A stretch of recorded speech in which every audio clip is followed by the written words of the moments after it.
Capítulo 15. La huida a Egipto. Preparativos para la matanza de los inocentes. La huida a Egipto. Introducción. El sábado 10 de febrero de 1821, la enferma estuvo contrariada por preocupaciones temporales a causa de una vivienda, pero en cuanto se durmió se despertó enseguida completamente consolada y dijo que un fiel amigo suyo, un viejo y piadoso sacerdote muerto hace poco, había estado con ella y la había consolado. ¡Qué sabio es ese hombre! Ahora puede hablar y me ha dicho: no te preocupes por ninguna vivienda para ti. Preocúpate de que tu interior, donde recibes al Señor Jesús cuando se aloja en ti, esté puro y adornado.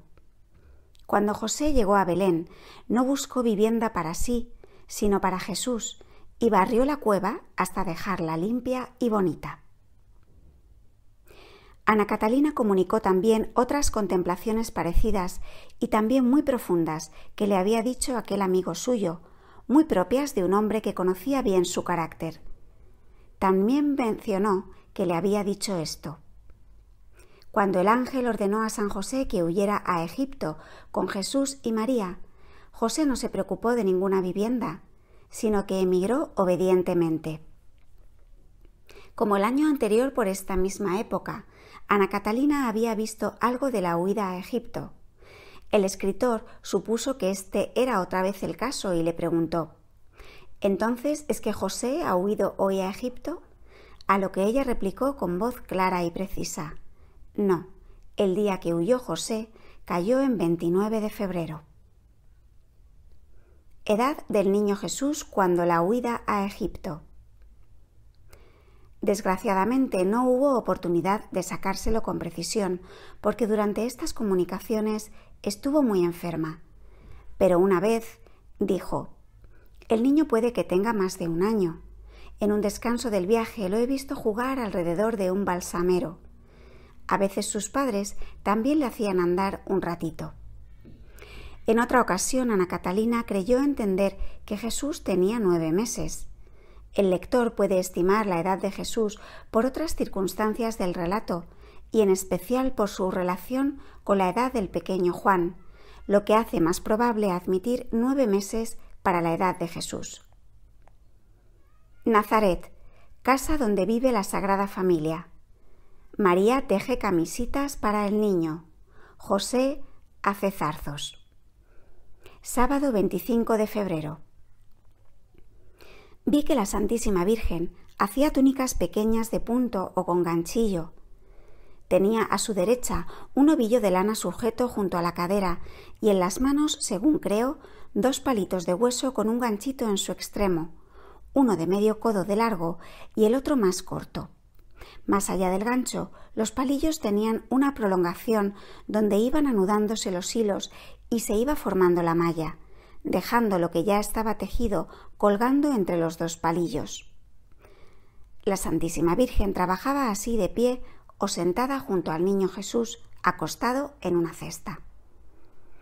Arriba en las habitaciones, San José trenzaba biombos, cañizos y grandes superficies de zarzo con tiras de corteza verdes, amarillas y castañas. Tenía un almacén de mamparos de este tipo amontonados unos sobre otros en un cobertizo junto a la casa. En los zarzos tejía estrellas, corazones y símbolos de toda clase.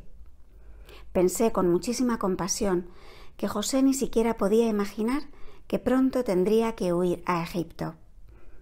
La madre Ana venía de visita casi todos los días desde su casa, que estaba casi a 1 hora. Domingo 25 de febrero. Di un vistazo a Jerusalén y vi que Herodes mandó llamar a muchos hombres, como cuando reclutan soldados entre nosotros. Los hombres iban a un gran patio y recibían ropa y armas. En un brazo llevaban como una media luna y tenían venablos y sables cortos parecidos a machetes. Llevaban yelmos y muchos también cordones en las piernas. Esto tiene que tener relación con la matanza de niños. Herodes tenía el ánimo muy inquieto. Jerusalén. Preparativos de Herodes para la matanza de niños. Lunes 26 de febrero. Veo a Herodes cada vez más inquieto. Está exactamente igual que cuando los Reyes Magos le preguntaron por el rey recién nacido. Vi que se aconsejó con distintos ancianos doctores de la Escritura, que llevaban rollos de pergamino sujetos a varas y los leían. Vi también que los soldados que anteayer se pusieron por primera vez el uniforme los han enviado a distintos lugares de los contornos de Jerusalén, de donde más adelante las madres tuvieron que llevar sus niños a Jerusalén sin saber que los matarían, para que el rumor de la crueldad no levantara ningún motín. Jerusalén. Herodes pone soldados en diversos lugares de la comarca. Martes 27 de febrero.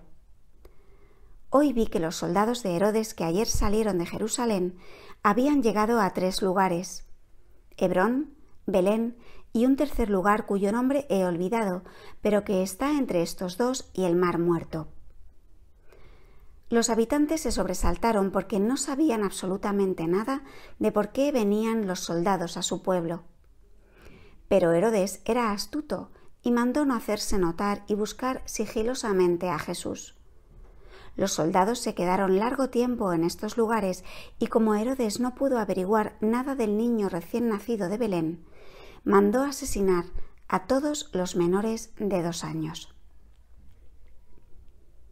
Personal. Actividad en oración en la época del asentamiento de los niños inocentes. Martes 27 de febrero.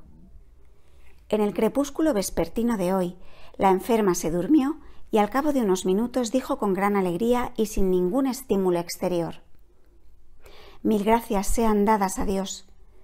He llegado bien que ya estoy aquí. El pobre niño se ha salvado. Recé para que ella tuviera que besarlo y bendecirlo. Así ya no podía tirarlo al pantano». Ante esta repentina exclamación, el escritor le preguntó: «¿Quién?». Y ella prosiguió: «No muy lejos de aquí, una jovencita a la que habían seducido quería ahogar a su recién nacido. Estos días he implorado apremiantemente a Dios que ningún pobre niño inocente muriera sin bautismo y bendición, y rezaba así porque se acerca la época del año del martirio de los niños inocentes. Yo le conjuraba a mi querido Dios por la sangre de estos niños, que fueron sus primeros testigos de sangre. Hay que aprovechar el tiempo y cada año, cuando florecen estas rositas en el jardín de la Iglesia Celestial, hay que recogerlas para la tierra. Dios me ha oído siempre y he podido ayudar a la madre y a su niño. Quizá vea a ese niño en alguna ocasión». Esto es lo que exclamó inmediatamente después de su visión, o por mejor decir, después de que estuvo actuando en espíritu. A la mañana siguiente contó: «Mi guía me llevó rápidamente a M. Vi a la muchacha seducida, pienso que en las afueras de M. El paraje me parece que está a la izquierda del camino de T a K. Su niño había venido al mundo detrás de un arbusto y ella se acercó con él a un pantano profundo donde flota una sustancia muy verde. Llevaba al niño en el delantal y quería tirarlo al agua. Cerca de ella vi una figura grande y oscura que despedía de sí una luz repugnante. Pienso que era el enemigo malo. Yo recé insistentemente de todo corazón y vi que la figura oscura se debilitaba. Entonces ella tomó su niño y lo besó una vez más. En cuanto lo hizo, ya no fue capaz de ahogarlo. Se derrumbó y lloró amargamente sin consuelo. La consolé y le di el pensamiento de ir a su confesor a implorarle ayuda. Ella no me vio, pero su ángel de la guarda se lo dijo: «Creo que es de clase media y que no tiene aquí a sus padres». Nazaret. Ana y su criada traen víveres a la Sagrada Familia. Martes 27 de febrero. Hoy vi que la Madre Santa Ana fue a Nazaret con aquella pariente suya que dejó en Belén con la Santísima Virgen después del nacimiento de Cristo. La criada llevaba un atillo al costado, una cesta en la cabeza y otra en la mano. Eran cestas redondas, una de las cuales dejaba ver aves dentro. Llevaban víveres a María, pues ésta no llevaba su casa, sino que Ana se ocupaba de todo. Nazaret, un vistazo a la vida hogareña de las santas mujeres. Oración en común. Miércoles 27 de febrero. Hoy al anochecer vi a la Madre Santa Ana y a sus hijas mayores con la Santísima Virgen. María Elí tenía con ella a su nieto, el hijo mayor de su hija María Cleofás, un chiquillo robusto de 4 o 5 años. José había ido a casa de Ana. Cuando las veía sentadas juntas, hablando en confianza, jugando con el niño Jesús, apretándolo contra el pecho y teniendo a sus niños en brazos, pensaba una vez más que las mujeres son siempre iguales, pues todo era exactamente igual que en nuestros días. María Elí vivía en un pueblecito a unas 3 horas a oriente de Nazaret. Su casa era casi tan buena como la de Ana. Tenía un patio vallado con una bomba de agua dentro. Si uno pisaba algo abajo, salía por arriba un surtidor de agua que caía sobre una taza de piedra. Su marido se llamaba Cleofás y su hija mayor, María Cleofás, estaba casada con Alfeo y vivía en el otro extremo del pueblo. Las vi rezar al anochecer. Estaban de pie frente a una mesita adosada a la pared revestida de rojo y blanco. La mesa tenía encima un rollo que la Santísima Virgen enrolló y sujetó en la pared. El rollo tenía bordada una figura con colores pálidos, parecida a un muerto envuelto en un largo manto blanco, como un muñeco de trapo. Tenía el manto echado por la cabeza y la figura tenía algo en brazos. En torno a los brazos, el manto estaba más abultado. Ya había visto yo esta figura en la fiesta en casa de Ana, cuando llevaron al templo a la Santísima Virgen. Entonces me recordó a Melquisedec y era como si tuviera un cáliz en el brazo. En otra ocasión pensé que representaba a Moisés. Mientras rezaban, tenían cerca una lámpara encendida. María estaba de pie delante de Ana y su hermana junto a ella. Cruzaban las manos sobre el pecho, las juntaban y las separaban. María leía un rollo que tenía delante, que enrollaba de vez en cuando. Rezaban con un tono y un ritmo que me recordaban al convento. Nazaret. El ángel despierta a José para que huya. Nota. Aprestos para salir de viaje. Despedida de las santas mujeres. Comienzo de la huida a Egipto. Desde la noche del jueves 1 de marzo a la mañana del viernes 2 de marzo. Se han ido. Los he visto salir de viaje. Ayer jueves, José volvió temprano de casa de Ana. Ana y su hija mayor todavía estaban aquí en Nazaret. Apenas se habían ido todos a dormir, cuando el ángel avisó a José. María y el niño Jesús tenían su cuarto a la derecha del hogar, Ana a la izquierda y la hija mayor entre la de su madre y la de José. Las habitaciones eran solo celdas contiguas hechas con mamparos de zarzo y por arriba estaban cubiertas parcialmente también con cañizos. El lecho de María estaba separado de la habitación, además, por una cortina o biombo. El niño Jesús estaba acostado en una alfombra a sus pies y si María se incorporaba podía cogerlo en brazos. Vi a José acostado en su cuarto. Dormía de costado con la cabeza apoyada en un brazo. Un joven luminoso se acercó a su lecho y le habló. José se incorporó, pero como estaba medio dormido, volvió a tumbarse. Entonces el joven le tomó de la mano y tiró de él. José se dio cuenta entonces y se puso de pie. El ángel desapareció. Entonces José fue a la lámpara que estaba encendida en medio de la casa, delante del fogón, y encendió la suya. Llamó al cuarto de la Santísima Virgen y preguntó si podía pasar. Lo vi entrar y hablar con María, que sin embargo no descorrió la cortina de delante de su lecho. Luego lo vi ir al establo por el burro y a continuación a la habitación donde guardaban todos los enseres, a prepararlo todo para el viaje. Cuando José dejó sola a la Santísima Virgen, ésta enseguida se levantó y se vistió de viaje y a continuación fue a ver a su madre Ana para anunciarle el mandato de Dios. Entonces Ana se levantó y también salieron del lecho María, Elí y su niño, pero al niño Jesús lo dejaron descansar.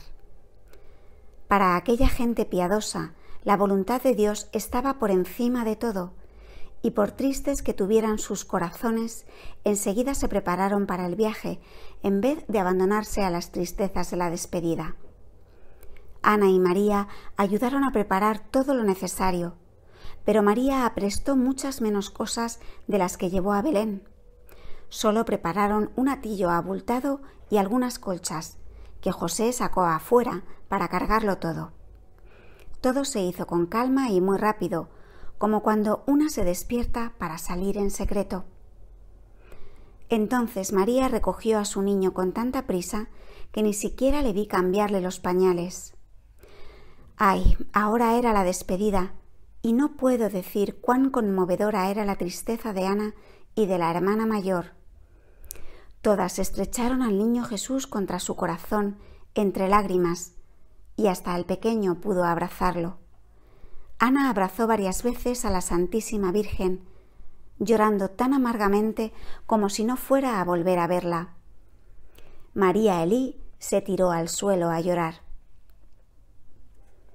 Aún no era medianoche cuando salieron de casa. Ana y la hermana acompañaron a la Santísima Virgen a pie un corto trecho de camino a las afueras de Nazaret. José venía detrás con el burro. Iban en dirección a casa de Ana, solo que algo más a la izquierda. María llevaba metido al niño Jesús delante de sí, envuelto como un muñeco y sujeto con una faja que la pasaba por los hombros y estaba atada en la nuca. María llevaba un manto largo que la envolvía a ella y al niño, y un gran velo rectangular que por detrás solo cubría la cabeza, pero que colgaba mucho por ambos lados. Habían hecho un corto trecho de camino cuando José se acercó con el burro, en el que había un odre con agua y una cesta con varios compartimentos con panecillos, jarritas y aves vivas. El fardo y algunas colchas iban cargadas alrededor de la silla, que estaba puesta de través y tenía estribo. Todos se abrazaron una vez más entre lágrimas y Ana bendijo a la Santísima Virgen, que se sentó en el burro que traía José, y prosiguieron viaje. Nota: Ana Catalina lloró de todo corazón mientras contaba la tristeza de Ana y de María Elí, y dijo que cuando lo vio por la noche también estuvo llorando muchísimo. Nazaret. Las santas mujeres ordenan la casa de José y salen de allí. La Sagrada Familia llega a Nazara para el Sabbat. Viernes 2 de marzo. Esta mañana temprano he visto que María de Elí fue con su niño a casa de Ana y envió a Nazaret al jefe de familia con un criado, después de lo cual se fue a su pueblo. Ana lo ordenó todo en casa de José y empaquetó muchas cosas. Por la mañana vinieron 2 hombres de casa de Ana. Uno solamente iba envuelto con una piel de cordero y llevaba grandes abarcas sujetas con correas por las piernas. El otro llevaba traje largo y me pareció que era el actual marido de Ana. En casa de José ayudaron a arreglarlo todo, empacaron todos los enseres portátiles y se los llevaron a casa de Ana. La Sagrada Familia pasó de noche por varios lugares y al amanecer se metió a descansar bajo un cobertizo. A eso del anochecer vi que la Sagrada Familia, que ya no podía más, entró en Nazara en una casa de gente marginada y algo despreciada. No eran auténticos judíos.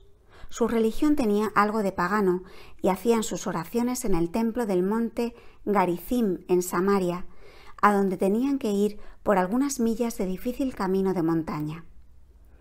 Estaban oprimidos por varias cargas pesadas y tenían la servidumbre de trabajar como esclavos en el templo de Jerusalén y en otros trabajos públicos. Acogieron muy amistosamente a la Sagrada Familia, que se quedó allí todo el día siguiente. A su regreso de Egipto, la Sagrada Familia volvió a visitarlos y también después, cuando Jesús a los 12 años estuvo en el templo y de allí fue a Nazaret. Más adelante toda esta familia se hizo bautizar por Juan y entró en la comunidad de Jesús. Este lugar de aquí no está lejos de una ciudad maravillosa puesta en un alto, cuyo nombre ya no puedo decir con toda seguridad, pues he visto y he oído nombrar muchas ciudades en estos contornos, entre ellos Legio y Masaloth, entre los cuales, según creo, está Nazara. Casi estoy convencida de que la ciudad cuya situación tanto me maravilla se llama Legio, pero también tiene otro nombre. Jaín Moré, el terebinto de Abraham. La Sagrada Familia se esconde a descansar aquí todo un día.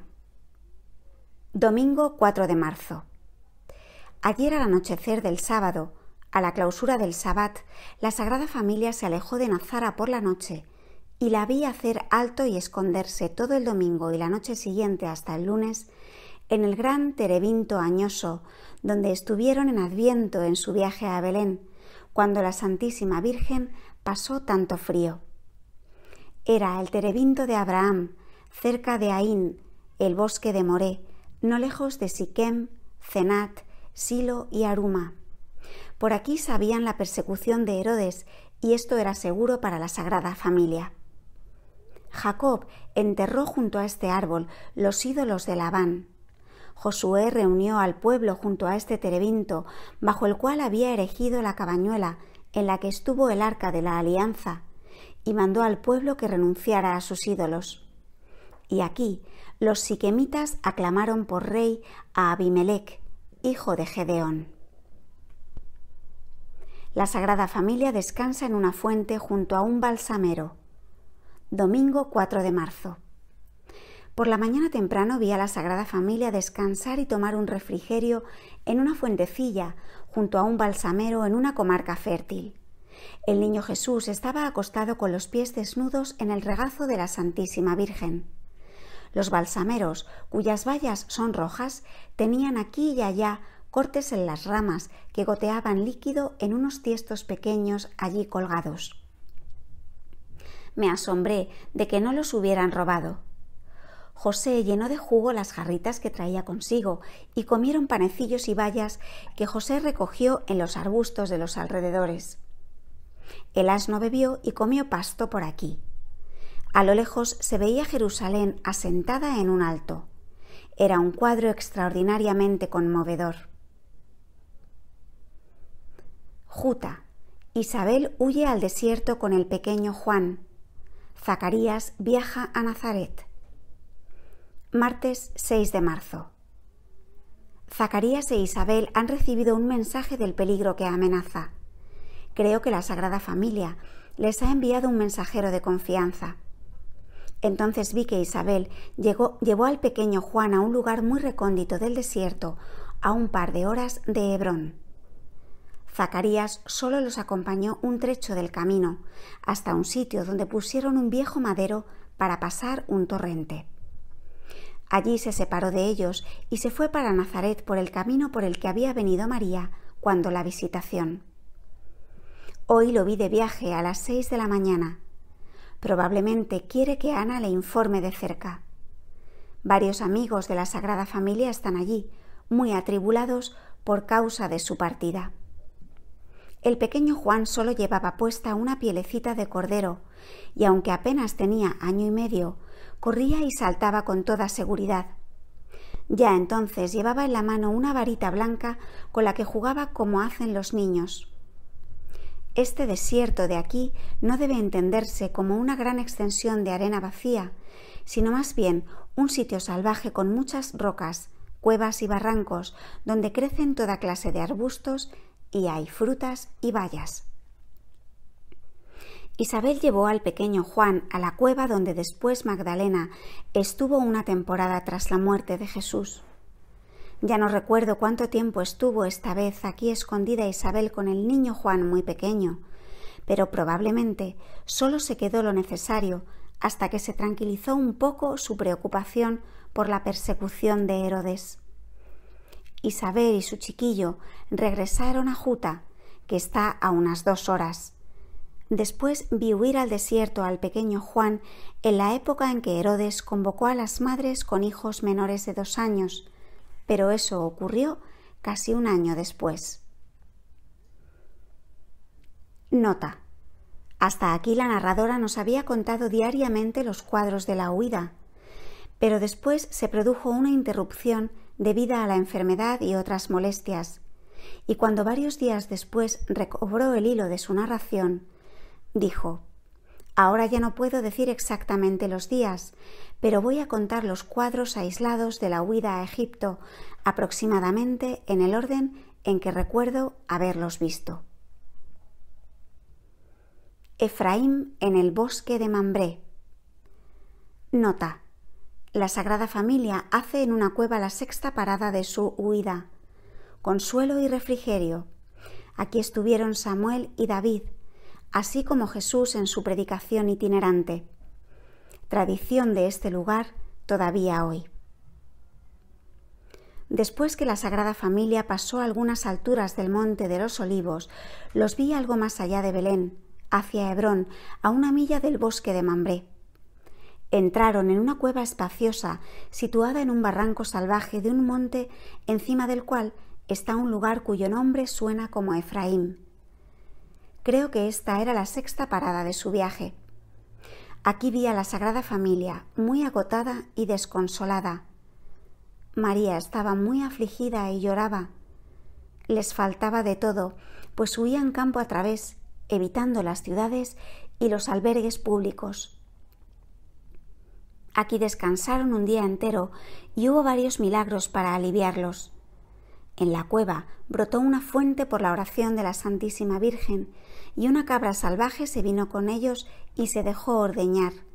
También se les apareció un ángel que los consoló. En otros tiempos, en esta cueva rezó un profeta muchas veces. Creo que Samuel se detuvo a veces aquí. Por aquí alrededor guardaba David el rebaño de su padre. Aquí rezaba y aquí, por ejemplo, fue donde recibió de un ángel la intuición de que saldría airoso del combate contra Goliat.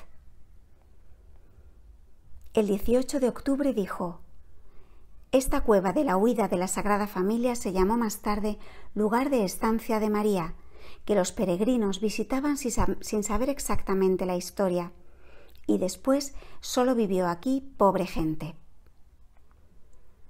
Nota. Ana Catalina describió exactamente la situación del lugar, y mucho tiempo después el escritor encontró para su asombro en el viaje a Jerusalén del franciscano Antón González, Amberes 1679, primera parte, página 556, que estuvo a 1 milla corta de Hebrón en dirección a Belén, a la izquierda del camino, en una aldea de María, donde ésta se refugió en su huida. La aldea está en una altura y en ella todavía estaba en pie y entera una iglesia con 3 arcos y 3 puertas. En la pared estaban representados María con el niño en el burro y José que los llevaba. Debajo de la montaña donde están la aldea y la iglesia hay una hermosa fuente llamada Fuente de María. Todo esto coincide con el lugar descrito por Ana Catalina. Agvier, en el segundo tomo de sus memorias, Leipzig, 1783, dice: «Entre Hebrón y Belén llegamos a la aldea de la Santísima Virgen, que habría descansado aquí en su huida». Al salir de esta cueva estuvieron andando 7 horas en dirección sur, siempre con el Mar Muerto a la izquierda. 2 horas más allá de Hebrón entraron en el desierto, donde entonces se encontraba el pequeño Juan, a un tiro de flecha de su cueva. La Sagrada Familia, solitaria, fatigada y agotada, atravesó un desierto de arena. El odre del agua y las jarritas de bálsamo estaban vacías. La Santísima Virgen estaba muy atribulada, tenía sed y Jesús también. Entonces se apartaron a un lado del camino, donde había una hondonada con arbustos y un poco de hierba rala. La Santísima Virgen se bajó del burro y se sentó un poco. Tenía a su niño delante, estaba acongojada y rezaba. Mientras la Santísima Virgen imploraba el agua como Agar en el desierto, mis ojos se volvieron a mirar un acontecimiento extraordinario y conmovedor. La cueva donde Isabel había ocultado a su chiquillo Juan estaba en una agreste elevación rocosa muy cerca de aquí, y vi como si el pequeño Juan esperara algo y estuviera ansiosamente preocupado mientras correteaba por los arbustos y las rocas sin alejarse de la cueva. En esta visión no vi a Isabel. La vista de aquel chiquillo que andaba y corría por lo más agreste me hizo una impresión muy especial, conmovedora y llena de significado. De la misma manera que Juan ya brincó hacia su Señor cuando aún estaba bajo el corazón de su madre, ahora le movía también la cercanía de su sediento Salvador. El chico llevaba colgada de los hombres una piel de cordero ceñida a medio cuerpo y en la mano una varita en la que ondeaba un gallardete de corteza. Juan sentía que Jesús pasaba por allí y tenía sed, y se echó de rodillas y clamó a Dios con los brazos abiertos. Luego, movido por el Espíritu, saltó y corrió a un alto de la roca, pinchó con su varita en el suelo y allí brotó un manantial abundante. Juan siguió el curso del agua corriendo a toda prisa hasta el borde donde el agua se despeñaba. Allí se quedó de pie y vio pasar a lo lejos a la Sagrada Familia. La Santísima Virgen levantó en alto al niño Jesús y le señaló hacia allí con las palabras: «Mira allí. Es Juan que está en el desierto». Y entonces vi que Juan brincaba alegremente junto al agua que caía, hizo señas oscilando de un lado a otro el gallardete de corteza de su varita y luego se apresuró a volver al desierto. Al cabo de un rato, el agua del manantial se acercó al camino de los viajeros, que la pasaron por encima y fueron a un lugar cómodo con arbustos y hierba rala para hacer un descanso y tomar un refrigerio. La Santísima Virgen se apeó del burro con el niño y se sentó en la hierba. Todos estaban emocionados de alegría. José preparó un hoyo a cierta distancia, se llenó de agua y cuando le pareció que el agua estaba completamente clara, bebieron todos. María lavó a su niño y ellos se refrescaron las manos, los pies y la cara. Luego José llevó al agua al asno, que bebió en abundancia y rellenó el odre. Todos estaban felizmente agradecidos. La hierba rala se empapó y se enderezó. Vino un rayo de sol y todos quedaron repuestos, dichosos y serenos. Aquí descansaron 2 o 3 horas. Anim. Nota: último albergue de su huida en territorio de Herodes. Entran en casa de Rubén, un camellero al que Jesús fue a visitar después de su bautismo. El último refugio de la Sagrada Familia en territorio de Herodes no quedaba lejos de una ciudad que está en la frontera del desierto, a un par de horas del Mar Muerto, y se llama algo así como Anam, Anem o Anim. Ana Catalina vaciló entre estos sonidos. Entraron en una casa aislada, que era un albergue para los que viajaban por el desierto.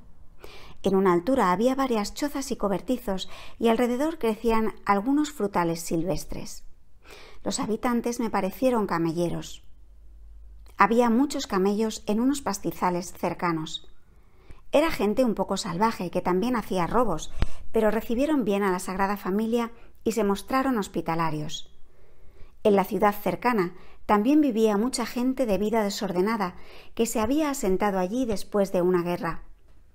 En el albergue estaba, entre otros, un hombre de 20 años que se llamaba Rubén. Viaje nocturno. Nota: la Sagrada Familia asustada por culebras y lagartos voladores. Personal: un amigo muerto se aparece a la narradora. Jueves 8 de marzo. La Sagrada Familia marchaba en la noche estrellada por un desierto de arena cubierto de matas, y para mí era como si yo misma fuera por el desierto, que estaba lleno de peligros a causa de muchas serpientes que con mucha frecuencia yacían arrolladas en círculos en hoyitos en el suelo debajo de las ramas. Todas se acercaban al camino haciendo grandes cuchicheos y estiraban la cabeza hacia la Sagrada Familia, que sin embargo estaba rodeada de luz y pasó de largo sin problemas. También vi otra clase de alimaña dañina, con un cuerpo alargado y negruzco, patitas cortas y una especie de alas sin plumas que parecían grandes aletas. Se tiraban como volando por encima del suelo. La forma de su cabeza se parecía un poco a la de un pez, quizás un lagarto volador. Después vi que la Sagrada Familia llegó detrás de los arbustos a una grieta profunda del terreno, como el borde de un desfiladero. Querían instalarse allí. Personal. Yo estaba asustada por la Sagrada Familia. El lugar era tan pavoroso que yo quería preparar a toda prisa una barrera de ramas trenzadas para cerrar el lado que el seto dejaba abierto, pero entonces se metió una fiera rabiosa como un oso y me entró un miedo terrible. Entonces se me apareció de repente un viejo amigo sacerdote que había muerto hacía poco, pero que ahora tenía un aspecto más joven y hermoso. Agarró a la fiera por el pescuezo y la echó fuera. Le pregunté cómo es que había venido, ya que seguramente estaría mejor en su lugar, y replicó: «Solo quería ayudarte, no me quedaré aquí mucho tiempo». Me dijo que todavía le vería una vez más. Mara. Nota: lugar poco hospitalario, desierto de arena. Las fieras salvajes muestran el camino a la Sagrada Familia. Montaña, Seir, comarca áspera.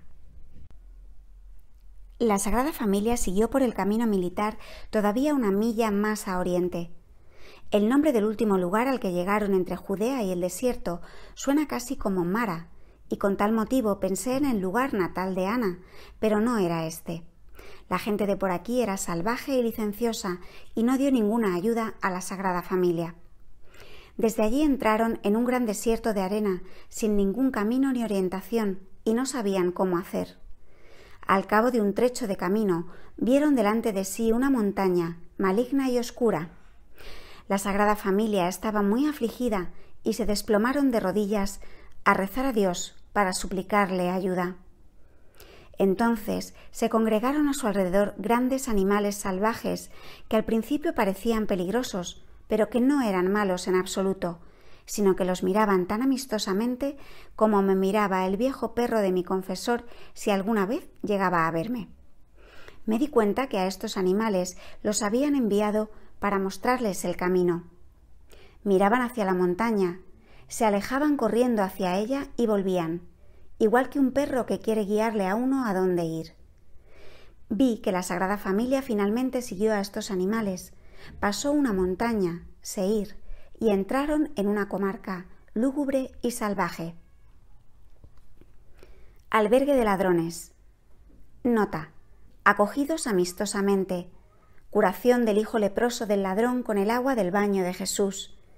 Este niño era el futuro buen ladrón. Iban por el camino junto a un bosque y ya estaba oscuro.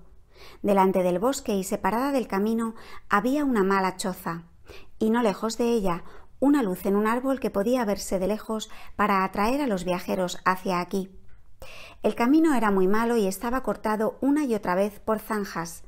También había muchas zanjas alrededor de la choza. Por las partes transitables del camino habían tendido por doquier hilos escondidos, que cuando los viandantes tropezaban con ellos daban algún tipo de señal en la campanilla de la choza. Entonces salían los ladrones que habitaban en ella y los asaltaban. La choza no estaba siempre allí, sino que era portátil, y según fueran las cosas, sus habitantes se la llevaban a otro lugar.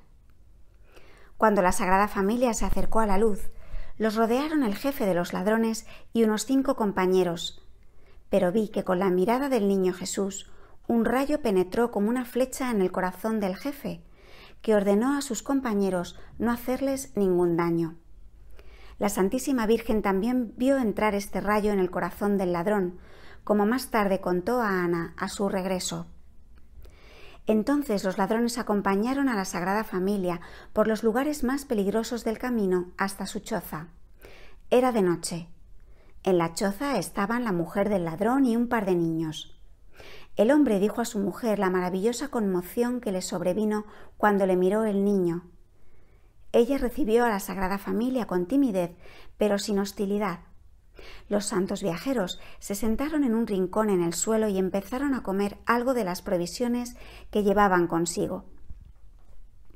Al principio aquella gente estaba tonta y tímida, lo que no parecía ser su estilo, pero poco a poco se les fueron acercando.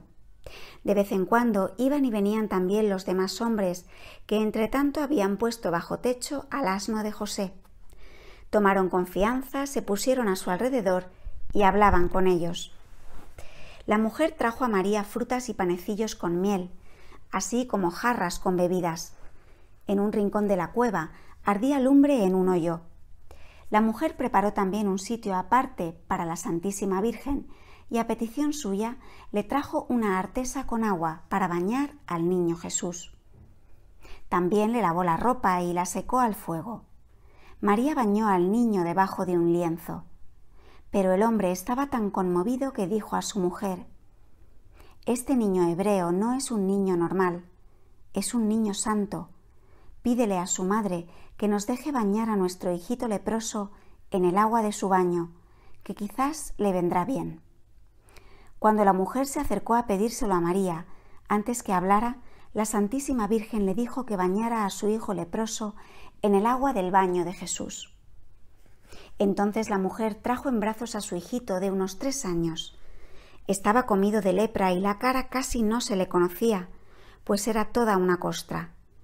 El agua donde habían bañado a Jesús parecía más clara que antes, y cuando metieron al niño leproso en el agua, se le cayeron las costras de la lepra, cayeron al fondo y el niño se quedó limpio. La mujer estaba fuera de sí de contenta. Quería abrazar a María y al niño, pero María lo impidió con la mano y tampoco la dejó tocar al niño Jesús. María dijo a la mujer que excavase en un pozo profundo hasta encontrar roca y derramara allí esta agua pura, y entonces el mismo pozo tendría el poder curativo. Luego María todavía habló largamente con ella, y pienso que la mujer prometió escapar a esta vida a la primera ocasión. Esta gente se puso extraordinariamente alegre con la curación de su niño, y esa misma noche fueron a traer a varios de sus compañeros para enseñarles el niño curado y contarles lo que había pasado. Los recién llegados rodearon a la Sagrada Familia y entre ellos algunos chicos que los miraban con asombro. Fue asombroso que estos ladrones fueran tan respetuosos con la Sagrada Familia, porque esa misma noche, mientras albergaban a sus huéspedes tan santos, los vi apresar a varios viajeros atraídos a la emboscada por la luz, a los que llevaron a una cueva en lo profundo del bosque. Esta cueva, cuya entrada está muy escondida y sobre la cual crecía toda clase de maleza, de modo que no se veía, parecía ser su auténtico almacén, y vi en ella varios niños robados de 7 a 9 años y una vieja que lo administraba y custodiaba todo. Vi meter allí trajes, alfombras, carne, cabritillas, corderos, animales grandes y muchos otros robos. Había mucho espacio y allí había de todo en abundancia. María no durmió mucho esta noche. La mayor parte del tiempo estuvo sentada en su lecho. Se pusieron de viaje por la mañana temprano con los alimentos que les habían dado. Esta gente los siguió un trecho, pasando junto a un montón de zanjas hasta llegar al buen camino. Cuando estos ladrones se despidieron muy emocionados de la Sagrada Familia, el hombre les dijo con hondo sentimiento: «Pensad en nosotros allá donde vayáis». Al decir estas palabras vi de repente una imagen de la crucifixión y vi que el buen ladrón decía a Jesús: «Piensa en mí cuando llegues a tu reino». Y me di cuenta de que era el niño curado de lepra. Por entonces la mujer del ladrón se había apartado mucho tiempo antes de este modo de vida y se había instalado en un sitio donde la Sagrada Familia se detuvo a descansar más adelante. Brotó un manantial y se formó un huerto de balsameros donde se instalaron varias familias buenas. Desierto. Nota: lagartos voladores y serpientes. Las rosas de Jericó indican el camino. Comarca de Gose o Gase. Después que se despidieron los ladrones, la Sagrada Familia atravesó otra vez un desierto, y cuando perdieron totalmente el camino, vi que de nuevo se les acercaron reptiles de varias clases, entre ellos serpientes y lagartos reptantes con alas de murciélago, solo que no eran hostiles y solo parecían querer mostrar el camino. Más tarde, cuando volvieron a perder la senda y la dirección, vi que los guió un milagro entrañable. De repente brotaron por doquier a ambos lados del camino rosas de Jericó con sus ramas rizadas. las florecitas en el medio y las raíces rectas. Siguieron contentos por este camino, viéndolo crecer plantas de estas hasta donde alcanzaba la vista, y así fueron siempre todo a lo largo del desierto. Vi también a la Santísima Virgen, que se le reveló que en épocas posteriores la gente del país vendría aquí a buscar estas flores para venderlas a los viajantes extranjeros a cambio de pan. También vi después que esto mismo le sucedió a unos extranjeros. El nombre de esta comarca suena como Jasé o José. Quizá Josué 10, 41, 11, 16, 15 y 51.